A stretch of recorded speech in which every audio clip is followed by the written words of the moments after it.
See, from this lecture we are starting the topic of mechanics. और आप देखोगे mechanics is basically the core content of this subject. आप देखोगे 11th-12th में जो आपका कोर कंटेंट होगा पूरे सिलेबस का वो मैकेनिक्स होगा. इनफैक्ट पूरे 11th में जो ऑलमोस्ट आपका पूरा सिलेबस है 11th का वो मैकेनिक्स के साथ डील करेगा. और 12th के जितने भी टॉपिक्स होंगे इलेक्ट्रोमैग्नेटिज्म, ऑप्टिक्स, वो आप देखोगे डायरेक्टली या इनडायरेक्टली मैकेनिक्स से रिलेटेड होंगे. तो यानी mechanics will be the most important topic of the syllabus. ठीक है. नंबर 2, जब अगर आप मैकेनिक्स में स्ट्रांग हो, ध्यान देना, once you are strong in mechanics, आप देखोगे बाय डिफॉल्ट आप जितनी भी बाकी ब्रांचेस है उसमें भी आप स्ट्रांग होगे. क्यों? क्योंकि जब आप मैकेनिक्स में स्ट्रांग होते हो तो आपकी कई स्किल्स बहुत ही एलिवेटेड फॉर्म में डेवलप हो जाती हैं. एनालाइज करने की स्किल्स, विजुलाइज करने की स्किल्स, किसी सिनेरियो को डिफरेंट एंगल्स से ऑब्जर्व करने की स्किल्स. तो it will develop so many skills that you will see कि all other branches you will feel very much comfortable. बाकी सब ब्रांचेस में आप काफ़ी कंफर्टेबल फील करोगे. ठीक है. तो सबसे पहले हम ये देख लेते हैं कि हमारे आज के लेक्चर का रोड मैप क्या है. What will be the lecture objectives और द रोड मैप. तो सबसे पहले देखिए, number 1 we will see the scope of mechanics. हम ये देखेंगे कि मैकेनिक्स का स्कोप क्या होता है. उसके बाद हम देखेंगे the historical timeline of mechanics. Okay, the historical timeline of mechanics. Number 3 we will see what is the meaning of relativistic and quantum mechanics. इनका मतलब क्या होता है. ठीक है. उसके बाद हम आएंगे कि मैकेनिक्स की डिफरेंट ब्रांचेस क्या होती हैं, कैसे हम मैकेनिक्स को क्लासिफाई कर सकते हैं. Then we will see what is the meaning of frame of reference. Frame of reference का सिग्निफिकेंस क्या होता है, उसका मतलब क्या होता है. और उसके बाद हम देखेंगे how we represent the velocity of a particle. How we represent the velocity of a particle which will be a vector quantity. See, this will be the first lecture which will lead your way for second lecture which will be the starting of kinematics. Okay, second lecture से हम देखेंगे कि speed, velocity, average velocity, numerical problems based on these concepts. ठीक है. तो इस lecture को काफ़ी ध्यान से समझिएगा क्योंकि ये आपका पूरा बेस होगा जिस पे आगे के लेक्चर्स पिलर पे खड़े होंगे. ठीक. This will be the base for the subsequent lectures. Okay. Now, if you say mechanics is basically the core of physical sciences, जितनी भी अगर आप physical sciences देखोगे तो mechanics उन सब की core structure है यानी base है. And also it is the oldest branch of the physical sciences. अब अगर हमें पता करना हो कि हम mechanics को formally define कैसे कर सकते हैं, how we can formally define mechanics. So you can say it is a branch of physics that deals with the study of behavior of objects under the influence of forces. It study the behavior of objects under the influence of forces. तो basically आप mechanics में क्या पढ़ते हो कि अगर कोई objects है और उस पर डिफरेंट फोर्सेस लग रही हैं. ठीक है. That is the object is acted upon by different forces. Object is acted upon by different forces. Okay.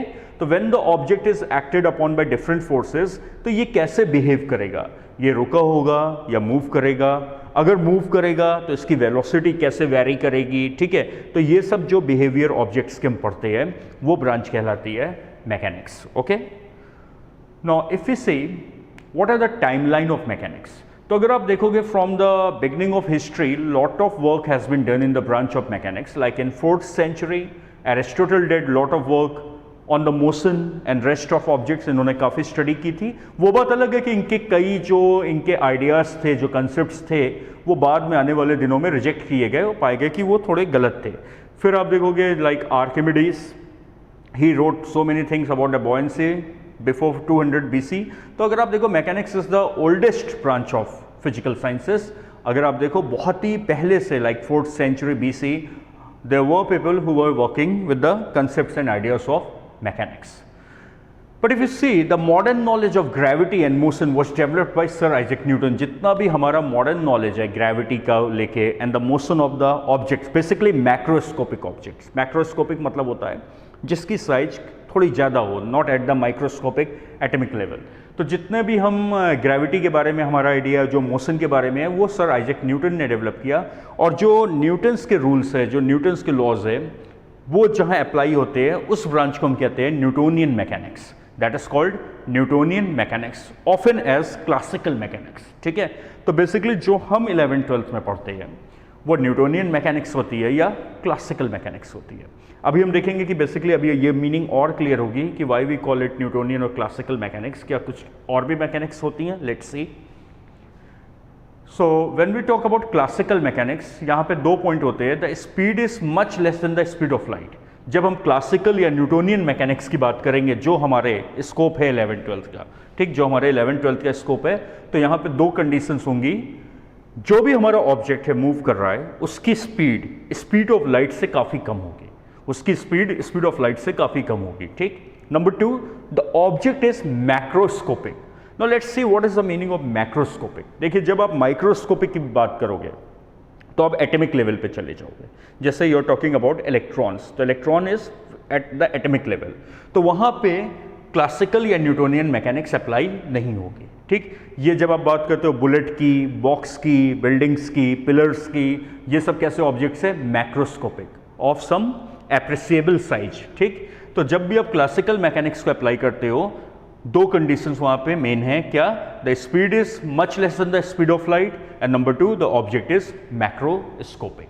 हमारा जो स्टडी होगा 11th-12th का, वो पूरी हम न्यूटोनियन या क्लासिकल मैकेनिक्स ही पढ़ते हैं, यानी ये 2 एजम्पशंस हम लेके चलेंगे, okay. Now when we talk about the relativistic mechanics, तो 1905 में Einstein found that there were limitations of Newton's law. When some object is moving with a speed which is approaching the speed of light, अगर कोई object उस speed से move करता है जो speed of light को अप्रोच करती है, तो वहाँ न्यूटन्स लॉज इनकम्प्लीट डिस्क्रिप्शन देते हैं, वहाँ न्यूटोनियन या क्लासिकल मैकेनिक्स अप्लाई नहीं होती है, वहाँ अप्लाई होती है रिलेटिविस्टिक मैकेनिक्स, ठीक है। तो relativistic mechanics deals with the objects moving with speeds approaching the speed of light, okay. तो जब भी आप रिलेटिविस्टिक मैकेनिक्स की बात करते हो, वो ऐसे ऑब्जेक्ट्स के साथ डील करेगी जो लाइट के स्पीड को अप्रोच करते हैं, ओके। इसी तरीके से जब आप एटॉमिक लेवल पे चले जाते हो, like when you are dealing with electrons, तो अभी मैंने आपको बताया था कि क्लासिकल मैकेनिक्स या न्यूटोनियन मैकेनिक्स वहाँ अप्लाई होती है जब हम किसके साथ डील करते हैं, मैक्रोस्कोपिक ऑब्जेक्ट्स के साथ। तो when we deal with the particles like electrons, यहाँ पे हम अलग मैकेनिक्स अप्लाई करते हैं, which is called quantum mechanics. यानी क्वांटम मैकेनिक्स कहाँ अप्लाई होती है, it deals with the behaviour of objects at the atomic scale, like electrons. जैसे जब अभी आप 11th में एटॉमिक स्ट्रक्चर पढ़ोगे, तो वहाँ आप देखोगे based on the quantum mechanics we have a model of atomic structure which is called quantum mechanical model, ठीक है। तो हमने देखा बेसिकली कि जो क्लासिकल या न्यूटोनियन मैकेनिक्स होती है वो हमारी कहाँ पे अप्लाई होती है, when the speed is much less than the speed of light and when the object is macroscopic. जब हमारी स्पीड ऑफ लाइट को अप्रोच करेगी तो कौन से, वहाँ रिलेटिविस्टिक मैकेनिक्स अप्लाई होगी। When the object is microscopic like that of the electron, वहाँ पे क्वांटम मैकेनिक्स अप्लाई होगी, ठीक है, okay. Now let's see, we all know, आपने लोअर क्लासेस में पढ़ा होगा कि इक्विलिब्रियम का मतलब क्या होता है। देखो, जब भी कोई ऑब्जेक्ट इक्विलिब्रियम में होता है तो उसका मतलब होता है कि उस पर जो नेट फोर्स है, जो रिजल्टेंट फोर्स है, मान लो 3 फोर्सेस लग रही हैं और तीनों का रिजल्टेंट तो एक ही फोर्स आएगा ना। जैसे मान लो इसको मैंने होल्ड किया हुआ है और एक फोर्स मैं नीचे से लगा रहा हूं और एक ऊपर से, 5 न्यूटन्स और 5 न्यूटन्स, तो जो आपकी रिजल्टेंट फोर्स आएगी वो क्या आएगी, 0 वेक्टर, कुछ भी नहीं आएगी। तो जब भी कोई सिस्टम या जब भी कोई बॉडी इक्विलिब्रियम में होती है तो उस पर नेट फोर्स 0 आती है, उस पर नेट फोर्स 0 आती है, ठीक। अब देखिए, इक्विलिब्रियम 2 तरीके के होते हैं, या तो ऑब्जेक्ट रुका हो सकता है या वो कांस्टेंट वेलोसिटी से चल रहा हो सकता है। जैसे मान लो कोई ब्लॉक कहीं पे रखा हुआ है, आप कहोगे वो ऑब्जेक्ट रुका हुआ है इसलिए उस पर नेट फोर्स 0 है। ऐसे इक्विलिब्रियम को कहते हैं स्टैटिक इक्विलिब्रियम। ऐसे इक्विलिब्रियम को हम क्या कहेंगे, स्टैटिक इक्विलिब्रियम, ठीक है। जब भी कोई ऑब्जेक्ट रुका होगा तो उसको हम क्या कहेंगे, स्टैटिक इक्विलिब्रियम। और जब कोई ऑब्जेक्ट कांस्टेंट वेलोसिटी से चल रहा होगा तो उससे हम क्या कहते हैं, डायनेमिक इक्विलिब्रियम। उससे हम क्या कहेंगे, डायनेमिक इक्विलिब्रियम, ठीक है। यानी इक्विलिब्रियम 2 तरीके के होते हैं, स्टैटिक एंड डायनेमिक। स्टैटिक मतलब object is at rest and dynamic का मतलब the object is moving with constant velocity, okay. Now if we classify mechanics, अगर हम मैकेनिक्स को क्लासिफाई करना चाहें डिफरेंट ब्रांचेस,